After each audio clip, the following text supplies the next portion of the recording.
Muri yeZimbabwe aya vanonzi Butigivi vandozozarura hombe manje. Ndotoona kuti pamazuva akapfuura takaona biographer waED anonzi Ed Cross anotaura kandi anopublisha mashoko muinterview yekuti aiwa Chiwenga haazi kuzoita president weZimbabwe, haazi kuzokwanisa kutora the third term bid iyi. Muri yeZimbabwe tinoona kuti aiwa Chiwenga anobva auya achireplya pane mashoko akatogwa muinterview aya. Tinomaona achinyorwa panapa naButigivi, mashoko anyorwa naButigivi paX yendo aya ndo atakukupai.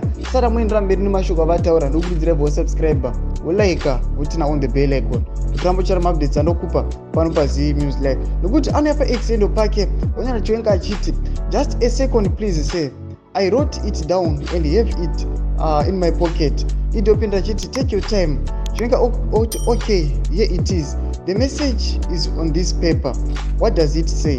Zvanzi, I saw this interview with Dara on HSTV, and what was said towards the end, you said Ed Cross can go hang. It's my turn to be president.